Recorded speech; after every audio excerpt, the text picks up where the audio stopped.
Hi guys, I'm a big wrestling fan. I usually tend to watch WWE and AEW, so I decided, what the hell not, let's put all the pay-per-views in a tier list. Every pay-per-view from the last year, were these good pay-per-views, or were these bad pay-per-views?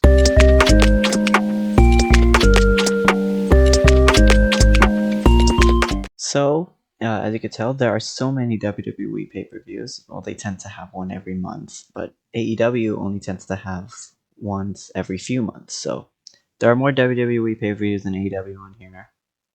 Also, the fact that NXT pay-per-views are in here, or freaking PLEs is what they like to call it. But a lot, we're going from the Rumble all the way to World's End. The first pay-per-view we're going to start off is the 2024 Royal Rumble.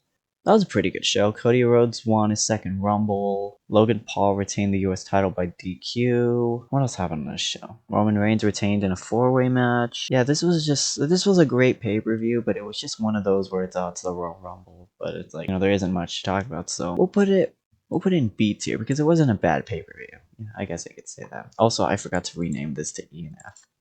Next pay-per-view, is the Vengeance Day premium live event for NXT. Well, this is probably just a regular PLE for NXT. You had Carmelo Hayes betray Trick Williams, Lola Vice cash in her cash-in title shot and fail. Braun Breaker and Baron Corbin won the Dusty Cup. Being honest, this is just another one of these pay-per-views. It's alright. Not really anything too special about it. I mean, I guess I would say the main event was pretty good. Trick and Carmelo lost the Dusty Cup to NXT. It wasn't bad though, so let's give it also a B. There isn't really much to it. No, actually, I'll give it a C. It's not as big as the Royal Rumble, And next we have Elimination Chamber Perth. This one took place in Perth, Australia, Rhea Ripley's home country. Obviously, she's on the poster. This took place at 2 a.m. for me. I wasn't even at home during this time. This was pretty good. I mean, what did you see? You had Drew McIntyre win the Chamber because of Logan Paul for the second year in a row. Seth Rollins attacked Theory. Grayson Waller didn't care. I mean, that's home country. Nia Jax lost to Rhea Ripley. I mean, there were so many stars that could have been on the show that weren't on it, like CM Punk, Roman Reigns. I mean, you also had a dud of a tag title match. Yeah, I'm gonna put this at C as well with Vengeance Day. It was alright, but not the best. Alright, next we have our first AEW pay-per-view, Revolution. AEW always delivers with Revolution. Revolution is usually AEW's best pay-per-view, but this show, I mean, to be honest, it was amazing. Everyone knows freaking what AEW can do with pay-per-view. Sting had his final match, especially when Darby jumped off that ladder into the freaking glass. Christian Cage retained TNT Championship. Toni Storm had a normal women's title match like she always does. Oh yeah, Swerve didn't win the world title because Hangman decided to tap out. That was just pretty good. Okay, Revolution is one of those pay-per-views that's always the best pay-per-view. Yet another great match between Will Ospreay and Konosuke Takeshita. Because of the amount of praise it had from those matches, A, because yeah, it was just that good, you just had, just a bunch of it, it's just so amazing. I mean, how do we describe perfect in a way? Well, you know what? Because they had Stings, the whole thing, I was feeling pretty good afterwards. We're gonna give it S. That is just the way that they produce their pay-per-views is something else. So I have to give it that an S. NXT Stand Deliver 2024. Well, this broke the all-time attendance record. Freaking 16,000 people. Damn. Again, this was just a show that just showcased the great stars of NXT and that they are the future, but there wasn't really a big special. I mean, you had Julia appear in the crowd. What else? Oh, you had a great tag title opener, even though I expected the challengers to win that match. Roxanne won back the women's title. Ilya retained the NXT title. And you had Trick and Mello main event in just a normal match. I mean, it was pretty good. It's just normal, with anything exciting or anything. And Ava unveiled the women's North American title. It was a pretty good show overall. I'd say it did pretty well. I mean, because of the hype that it had and just all, unwanted, and what was showed out during the show, I'm gonna give it a B. Yeah, I'm gonna say it was pretty good. I mean, Sandy's usually not what NXT usually is nowadays, but I know people are gonna get mad that I put it higher than the freaking Perth pay-per-view, but it's my list. So much on this one. WrestleMania 40. The first Philadelphia Mania in over a quarter century. The build to this was probably one of the best ways WWE has built a storyline up to WrestleMania. You had Roman Rock, like people thought they were gonna get, and then people were upset. And then when Cody won the Rumble, people wanted a rematch so Cody could finish his story. And it just made sense. And then you had Rock turn heel into the final boss. It's an amazing. We want Cody. That was sick. And especially, and if anything, the match that took place on both nights of WrestleMania, the main event of both nights, freaking you had Rock and Roman beat Cody and Seth in a 45-minute match, which is just amazing. I mean, you could just check out my fact video and more on that. It's just an amazing show. You also have to think about the matches that weren't well. You had Jimmy versus Jay. That match had a great build up, but when they had the match, it was so crap. I mean, it was the worst match of that show. You also just had regular matches like LA Knight versus AJ Styles. You had a 6-women tag. There were friggin' only 3 women's matches on this show in the 2 nights, which is crazy. Bubba Dudley was part of the freaking Philly street fight. Bayley won the women's title. Rhea retained her title. The undisputed tag belts were finally separated, which was pretty good. You know what? Just because of it, and especially with what happened in the main event, I'm gonna put in S. I'm gonna be honest. I know people are gonna hate me that I just put these 2 pay-per-views up in S, but they were really that good. They were. They were really that good. Go back and watch them. They were really good. AEW Dynasty. Man, I gotta say, this was a great pay-per-view too. Let's just get it over with. Will Ospreay versus Bryan Danielson. I was going crazy watching that match. That match was amazing. You had Swerve finally win the AEW World Championship. Finally someone that just didn't have the spotlight a long time ago. Finally getting his moment. First African-American AEW World Champion. That is amazing. What's crazy? I was actually expecting Hangman Page to interfere and cost Swerve the title. Good thing AEW doesn't go that route. And I'm happy that, even though you can say they did that route earlier this month, this was pretty good overall. You had Bryan Danielson, Will Ospreay, Joe versus Swerve. Were there other good matches? You had a kind of weird trios unification title match, which was alright. And another alright women's title match. This one wasn't exciting as Revolution. There was more to Revolution than you think.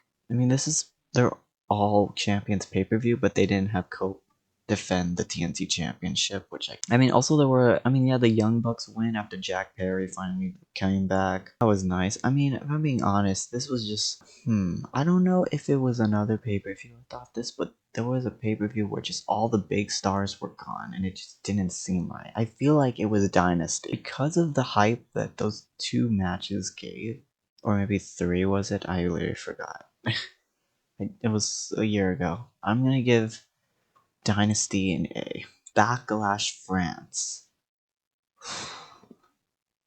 Amazing pay-per-view. You had the Leon crowd going crazy, especially during Jey Uso's entrance. You had Cody and AJ Styles put on an amazing main event for the Undisputed Championship. You had Tama Tonga make his debut during the tag team match, and freaking the Tonga Loa botch character was born. He was under the ring when he freaking.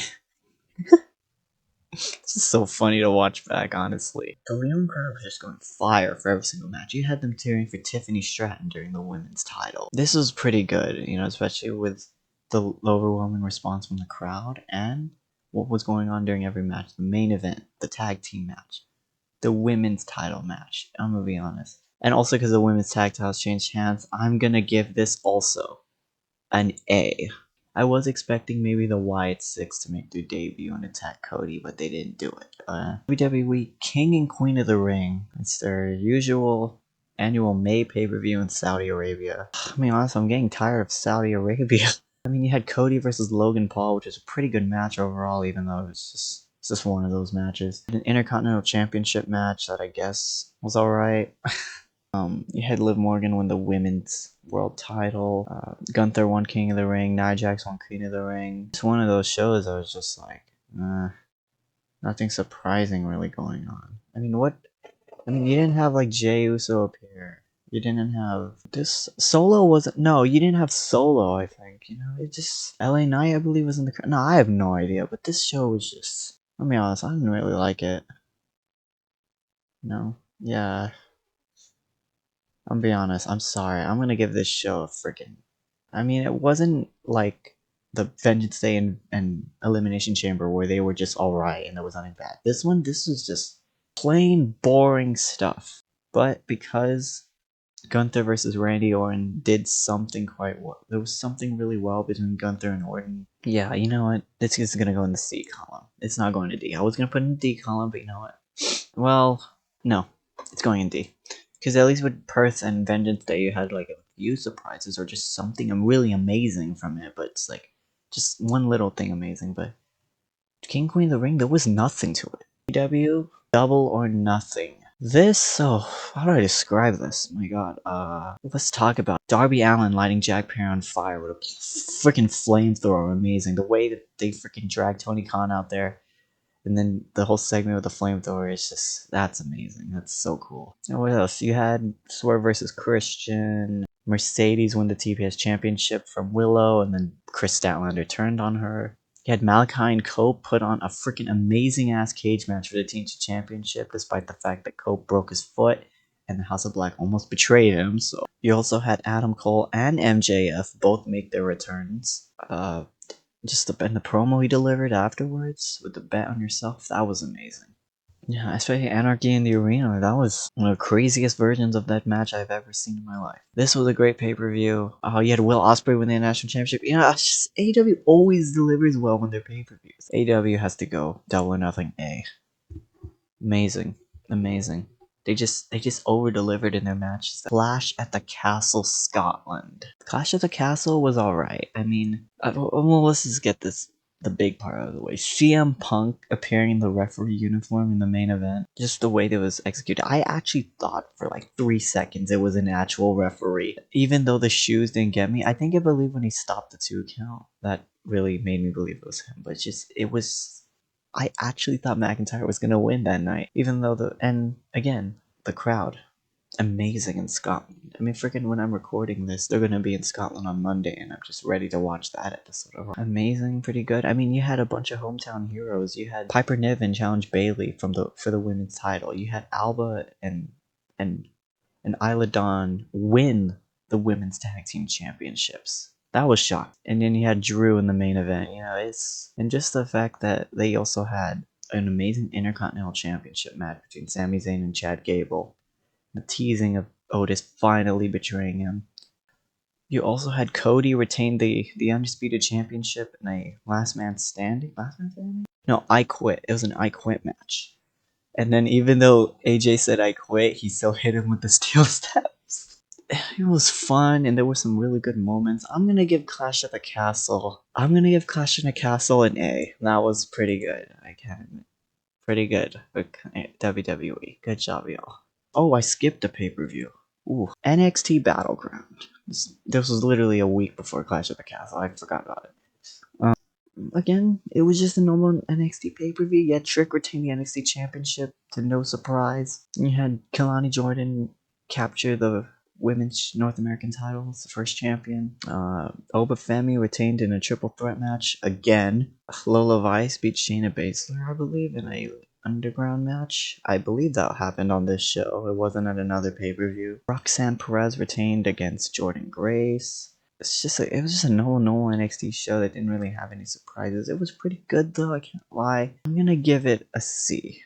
Because it was like Vengeance thing, man. I might be biased for like not liking NXT as much, but I get more excitement from the main shows nowadays. NXT used to be the black and gold brand, and they would always over deliver like AEW does now. Remember NXT TakeOver Dallas was so much better than WrestleMania 32. Like Forbidden Door, an annual AEW pay-per-view with New Japan Pro Wrestling. Tetsuya Naito won back the IWGP World Heavyweight Championship. MJF defeated Hechicero in an amazing opener, especially in his own home. Swerve and Will Ospreay put on a classic for the AEW World Championship. Mercedes Moné became 2-belt Moné, and she won the Strong Women's Championship. I believe Mina and Toni Storm fought for the women's title over Mariah May's affection or whatever. Yeah, were there returns? Man, I don't even remember. I wasn't home to watch this either. I had to go somewhere and I was watching on my phone.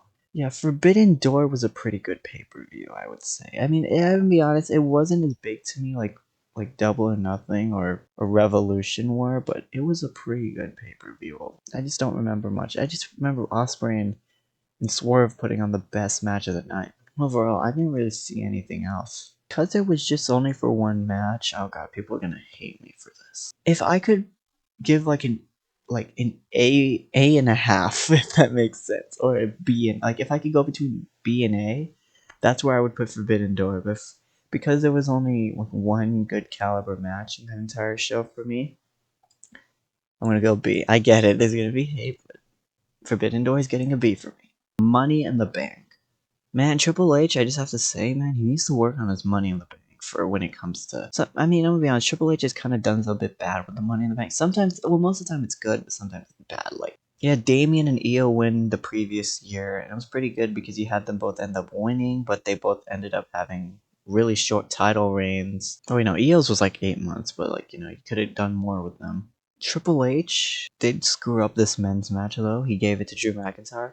Now, even though the fact that they had CM Punk cost McIntyre the match and just, you know, elevate the storyline more, which is pretty good. It was a waste of a Money in the Bank win. I mean, you could have had Punk cost McIntyre during the Money in the Bank ladder match instead of this match, and you could have given it to someone that actually, you know, we could have elevated someone. Yeah, if I'm being honest, yeah, they could have given it to Jey Uso at that point, but I mean, they're giving him the Royal Rumble now, which it's just someone else, you know? I'll be honest, I didn't want Jey to win the Rumble, but I'm happy he did, but they could have given him the Money in the Bank contract here.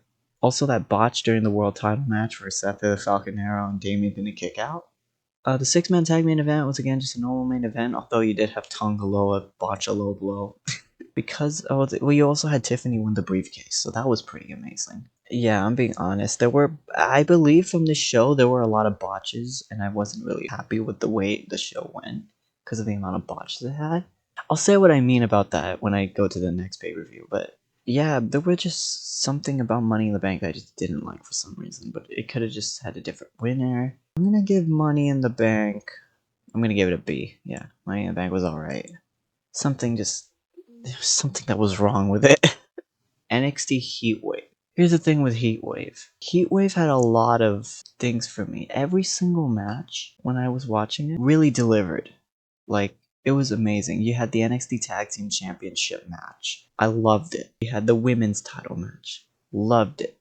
You had the 4-way NXT Championship main event. Amazing way to end it with finally Ethan Page winning the NXT Championship. Someone who was in the mid card in AEW, maybe in the lower card, to the point where he was just in Ring of Honor. Ethan Page winning the NXT Championship, amazing. Just that 4-way match was amazing. Javon Evans is a star. Yeah, you know, also the NXT North American Championship match where Wesley had one last chance and he didn't do it. To be honest, overly delivered. Kalani Jordan versus Soul Ruka. I love the Soul Snatcher. It's an amazing move. I believe I liked Heatwave more than Money in the Bank, but Heatwave gets an S from me. I get it. It's really weird, but I just really enjoyed a Heatwave. I really did. Heatwave is like, you know, they never do Heatwave as a PLE for NXT. SummerSlam. SummerSlam was pretty good, I can't lie. It was. You had Roman Reigns make his return as the OTC. You had Dominic betray Rhea and finally prove that he is nothing but a dipshit. You know, the Undisputed Championship overall was an amazing match. Gunther beating Damian Priest for the World Heavyweight Championship after Finn Balor betrayed him, amazing. Just the way that they executed the Judgment Day betrayal storylines during this show was amazing. You know, you had Rhea kicked out, you had Damian kicked out, lose their respective title matches, and then freaking on the next Raw, they unveil the new group. It's like, this is an amazing show. CM Punk and McIntyre put on another great match, even though I would have to say there wasn't really anything special to it. Punk and McIntyre put on a great first match against each other, amazing. I think my favorite part is when he GTS Seth Rollins in the ring. That was amazing. CM Punk's first singles match on a PLE in a long time. I would have wanted like Johnny Gargano to be on the show because he was from Cleveland, and instead he lost the tag belts the previous night in his hometown. I did not like that. LA Knight won the US title from Logan Paul, who was from Cleveland, even though he was booed. Yeah, pretty good overall. And as much as I didn't get the excitement I had from Heatwave, from WrestleMania, from Revolution, SummerSlam did deliver pretty good. Because they also had Nia versus Bailey, and I didn't really like it. I'm gonna put it in A because there were pretty good spots during most of the matches. And they were, I mean, it would have been near perfect if you guys didn't have Nia win the championship and put on something with Bailey. Alright, as we get to late August, we have All in London, AEW's annual stadium pay-per-view. This was a pretty good pay-per-view, I can't lie. I mean, you had Ricochet made his AEW debut, Will Ospreay and MJF put on a great match with him finally using the Tiger Driver to win back the International Championship. Bryan Danielson beating Swerve in the main event was pretty shocking to me because I was expecting Bryan Danielson to be done afterwards. The Hangman interference during that match was also pretty funny, I can't lie. Nigel McGuinness freaking come back. You know, if Mariah May didn't give Nigel a kiss during her match, maybe Nigel wouldn't have come back. Why? I mean, Mariah May won the Women's Championship, so it must have made sense. The tag title match was alright, if I'm being honest. I mean, it wasn't really what I was expecting because you had FTR and Young Bucks again. You had the Acclaimed who was losing their star power. Again, you had Kenny Omega not there. You had John Moxley, I believe, was not there. You had, I don't know. You also had freaking Chris Jericho on the card. I mean, Chris Jericho was getting old by this time, and he still is now, but Jericho was getting really annoying. Oh, you had good stuff. You know, you had Jamie Hayter come back. Mercedes' entrance was pretty nice. Sting as well, pretty nice. All In been pretty good, I can't lie. I was really happy with what they did at this show, and you know, some of the matches amazing. Obviously, stuff like the TBS Championship, the FTW Championship, or the Tag Team Championship. Like, they could have done more with them. Pac had his Wembley moment, although, you know, came crashing down because Christian Cage eventually won the Casino Gauntlet, so that was pretty crap. Obviously, now I do hate the fact that he won that because I went to Revolution recently and he freaking failed his cash in after holding on to that for so long. But don't worry, that's not gonna make me put All In a lower place. All In, as much as there were bad spots, there were a lot of good ones, and this is persuading me to put All In at an A. Bash in Berlin. Now, Bash in Berlin, again, just a WWE pay-per-view. I mean, there were good spots most of the time. It was just another one of these normal shows that didn't have much. Like Gunther versus Randy Orton in a really good match. You had Rhea. You had the Terror Twins against the Judgment Day. You had there was a WWE title match. CM Punk and McIntyre had a strap match. To be honest, it was a great pay-per-view, but it wasn't not as much as excitement. You know how I say that? Yeah, not as much excitement as I usually thought. So I'm gonna put it in B tier. Good spots. Not surprising though. That's what I got. So NXT No Mercy. Joe Hendry in the NXT Championship match. Amazing. I loved it. Even though the ending sequence was kind of pointless and Pete Dunne did attack Trick Williams after, it just made no sense. Alright show. I mean, you had Jada and Roxanne put on a pretty good match, and then Julia obviously making her official debut. Oba retaining the North American title. Could have been more to it. Pretty good, but there could have been more. I'm gonna give No Mercy because it was a pretty good show. I mean, I'm much excited. I mean, it's Rich Holland turn heel, but I'm gonna give No Mercy a B as well. I'll be honest. I got much more happiness from. I was more happy watching No Mercy than Battleground and Vengeance Day, if I'm being honest. There was just more to it. I know people are gonna be like, that doesn't make a ton of sense at all. I did like No Mercy. AEW All Out. Oh my god. Oh my god. This had. I don't know how this pay-per-view is even watchable. Freaking, there were murders on this pay-per-view. How do I even start? Where do I start? You had Chris Statlander and Willow Nightingale in the most craziest women's match I've ever seen, with exception to the Hollywood ending. God, when Chris Statlander did the splits on the thumbtacks, that was crazy. Or when you freaking had Bryan Danielson get choked out by John Moxley after winning against Jack Perry, and then obviously in the main event, Hangman. I don't even want to describe this. This was so gross. Putting a syringe in Swerve's mouth and then hitting him in the head with a chair. Dude, people were murdered on this pay-per-view. Freaking the scrum barely had anyone on because everyone was dead after this show. MJF winning against Daniel Garcia was really pointless. We also had Will Ospreay and Pac put on a great match. AEW World Tag Team Championship, another just normal match. All Out was one of the murderous pay-per-views, if I'm being honest. Crazy, intense. It was alright. It's too freaking chaotic. You had a normal TBS title match too. I'm gonna give All Out a B. And All Out was in freaking S years ago, but damn, And those crazy spots were insane. Bad Blood. I was happy WWE bought Bad Blood back because that was a perfect way to have Hell in a Cell matches instead. And speaking of Hell in a Cell, Punk McIntyre, amazing match. Amazing. You had McIntyre hit his back first on the steel steps trying to go for a Claymore. You had Punk trying to put the beads in his mouth and the GTS. Stuff with all the spots with the weapons. This match was amazing. It was match of the night, obviously, for me. You had Jimmy Uso return in the main event. You had The Rock return after the main event, even though that was really pointless afterwards. Pretty good. I mean, you had Roman Reigns kind of solidify himself as the OTC, signaling to Cody Rhodes that one day he'll come back for his championship. But there were also some random things too. Like you'd had a normal, like the women's titles matches. The women's title matches were kind of weird, if I'm being honest. I mean, you had Nia and Bailey again, normal match. Tiffany almost cashing in, but Nia Jax rising up like the Undertaker to freaking to make sure she wasn't cashing in. And then in the women's world title match with Dom in a shark cage, despite the fact that he fell out of the cage, which was pretty funny, the ending made no sense. You had Raquel make her return. Spot was he was supposed to attack her while the ref was distracting, tending to dominate. Then Liv would pin Rhea after, Raquel would put Rhea down, and Liv would retain that way. But instead, Raquel hit Rhea. Referee looked, called for the bell, and then Raquel went into the ring, hit a Tiana bomb on Rhea, and then puts Liv on the cover, but the refs already called for the bell, so Rhea already won by DQ. It was terrible. That match was bad. Also, you had a regular match between Damian and Finn, which had a lot of Judgment Day interference. Being honest, Bad Blood, because of the main event and the opening match, and also the Goldberg segment, I'm gonna give Bad Blood an A. Halloween Havoc.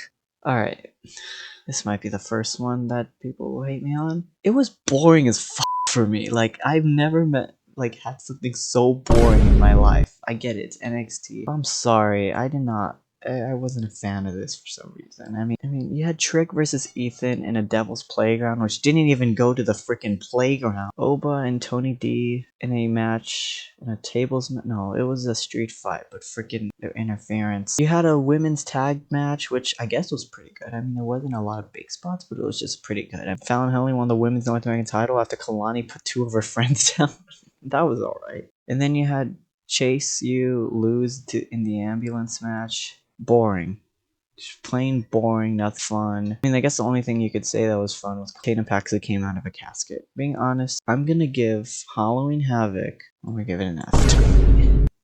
Sorry NXT for this. I actually skipped another pay-per-view. This was for AEW. We have WrestleDream. This was pretty emotional. I mean, Bryan Danielson had his last match to this current day. You had Mox take him out, and then you had the whole AEW locker room trying to take him out. Mox took the AEW World Championship, put it in a bag, and freaking, as the day of recording, it hasn't been seen since. It's been in that briefcase. Mercedes Moné retained the TBS Championship. Darby fought Brody King in a pretty good match, I can't lie. Swerve made his return and turned down MVP. Ospreay defended the International Championship in a 3-hour match, which was actually the first Ospreay match, which was just alright for me. Yeah. Mariah May retained women's title against Willow in a whatever match. Not as much to it, being honest. I mean, you had like Kenny Omega gone, the AEW World Tag Team Championship not change hands. WrestleDream, man. I mean, it was good. It had some shocking moments. It wasn't as bad or whatever, but maybe I might have forgot about another match. But if I'm being honest, I'm gonna put WrestleDream. I'm gonna put WrestleDream in C. I know, it's whatever, but WrestleDream was an alright pay-per-view for me. Crown Jewel. Again, Crown Jewel was...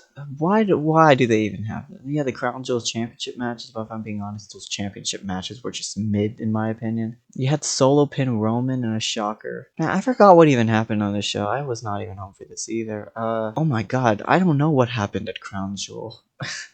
What else happened at Crown Jewel? Tiffany almost cashed in, but didn't quite go for it, if I'm being honest.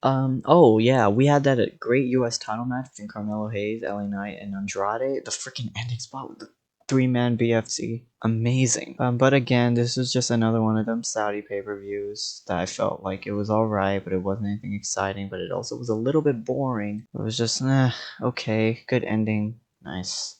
Roman wrestled again. You get Bloodline reunited. I'm gonna be honest, I'm gonna give it a D tier just like King Queen of the Ring. Full Gear. Newark, New Jersey. John retained the AEW World Championship, obviously, against Orange Cassidy. But Wheeler Yuta freaking screwed everything up. Swerve and Bobby put on a great match. Ospreay and Fletcher, oh my god, Fletcher beating Ospreay was shocking to me. That was insane. This was at a time where I believe Will Ospreay's momentum was going down for a bit. Obviously, he came back, but for a bit it was down. Chris Statlander and Mercedes, oh, their match was pretty good, can't lie. Amazing match for the TBS title. Hangman and Switchblade, pretty good for another Switchblade win.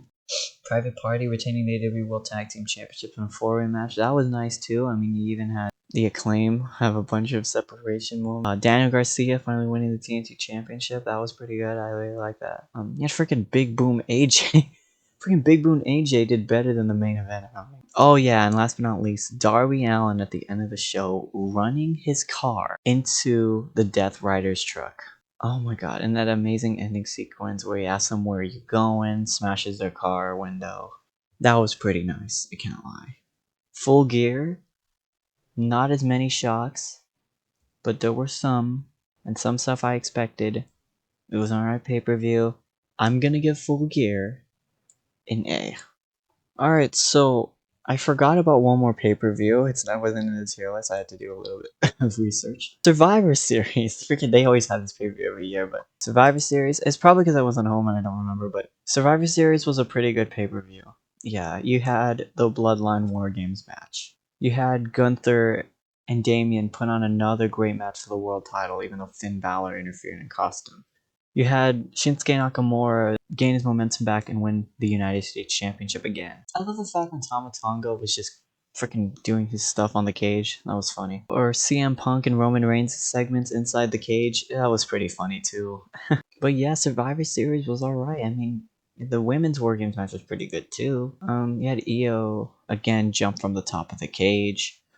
Pretty good match, I can't lie. You had Rhea attack Morgan. You had Rhea pin Morgan. Again, pretty good, pretty good. Yeah, if I'm being honest, Survivor Series was just one of those alright pay-per-views again. You know, it wasn't... Bloodline Morgan was pretty good. Can't really say anything much else about it. I'm gonna give Survivor Series a B.